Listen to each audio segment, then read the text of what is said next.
than half of the PhDs in the USA are fake. I can't believe it. If that is true, of course. But I came across this. It's in a book that was published in 2012. It's called Degree Mills, the billion-dollar industry that has sold over 1 million fake diplomas. It's this bit that really caught my eye, that the number of earned PhD degrees in the United States is between 40 and 45,000 each year. But the number of fake PhDs bought each year from diploma mills exceeds 50,000. That means more than half are fake. Why? Why do people want fake PhDs? Do they want to become this? This is peak PhD. There's obviously reasons. Well, first of all, I think it's about standing out, right? So I went here and I had a look to see in these countries how many people have PhDs. Because, you know, these people want to become the top 1% or certain percentage of a certain country. It's an easy way to stand out.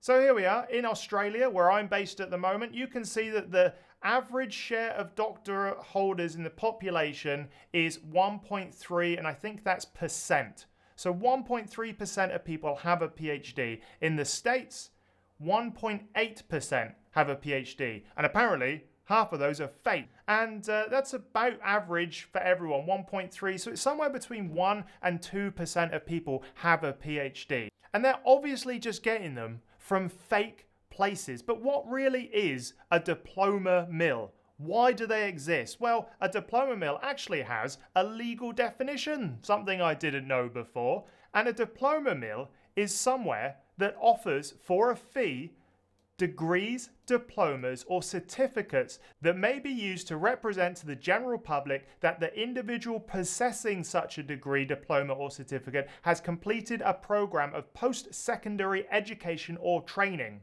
But in fact, it requires the individual to complete little or no educational coursework to obtain such a degree. It is a legal definition, but it means that this is being taken seriously. In my investigations, I came across this dude on Twitter, or now X.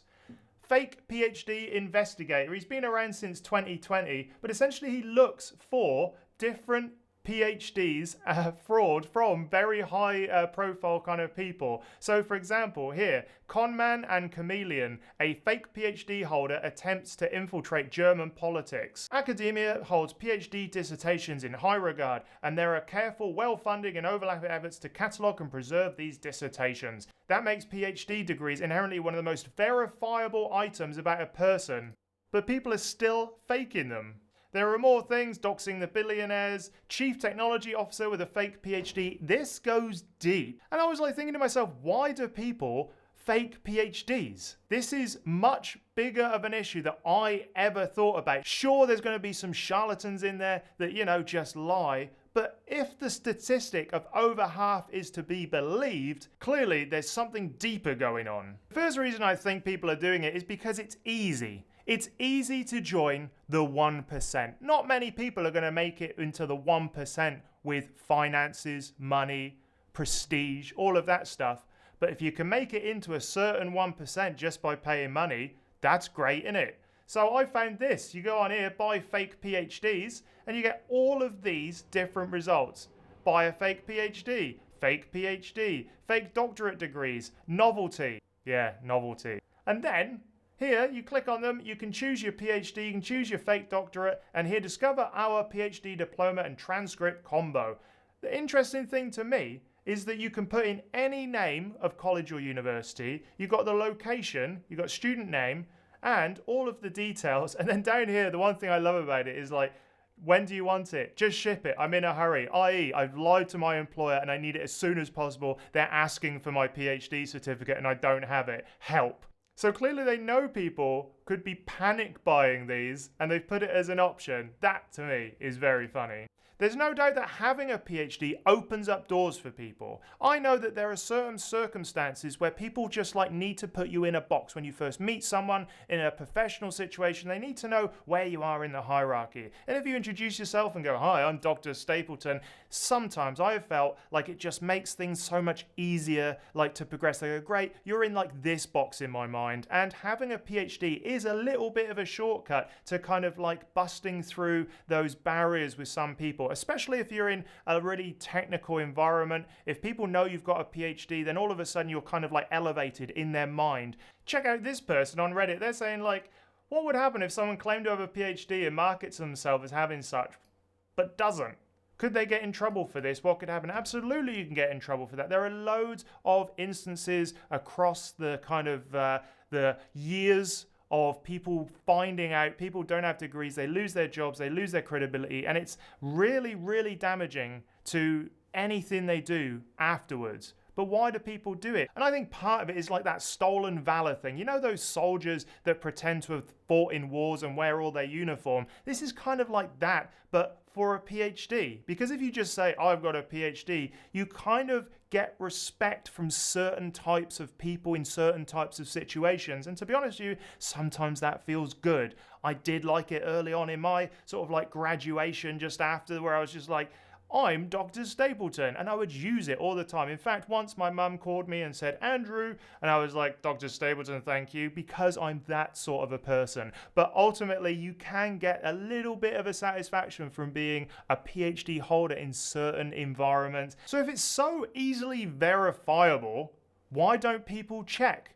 I've actually got my own very story where if you go check out this video where I talk about how I submitted a fake PhD, you'll notice that people just don't really check properly, at least in the HR department at universities. Sometimes there's just processes, they tick a box and move on. They're not expecting people to lie like I did, which was wrong, but I did it because I didn't like my job and I think I wanted to be fired. Anyway, that's in that video, go check out that one. But there is a way that you can check to see if someone actually has a PhD. What you do is you sit them down with a nice cup of tea, you look deep into their eyes and you say, tell me about your PhD.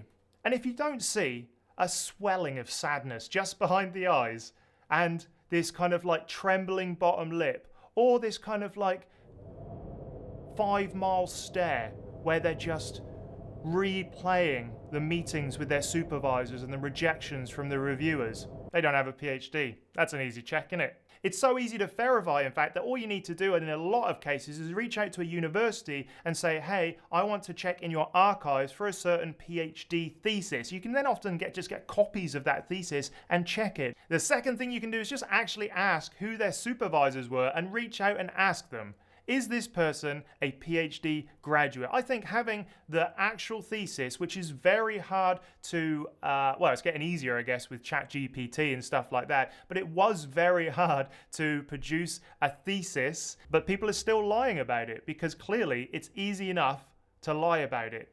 Interesting. If you like this video, remember to go check out this one where I talk about the unethical use of AI that has been found in the peer-reviewed literature. Crazy, go check it out. So there we have it, there's everything you need to know about the fake PhD crisis, I guess I can call it that. Over half in the US apparently are fake from diploma mills. I don't believe it. But let me know in the comments if you know someone with a fake PhD or you're suspicious of someone who's got a fake PhD. That would be interesting. And also remember, there are more ways that you can engage with me. The first way is to sign up to my newsletter. Head over to andrewstapleton.com.au/newsletter. The link is in the description. And when you sign up, you'll get 5 emails over about 2 weeks. Everything from the tools I've used, the podcasts I've been on, how to write the perfect abstract, the perfect daily schedule, and more. It's exclusive content available for free. So go sign up now. And also remember to go check out academiainsider.com. It's my project where I've got ebooks, I've got resource packs, I've got courses coming. Can you believe it? I've also got a blog and a forum, and everything is over there to make sure that academia works for you. All right then, I'll see you in the next video.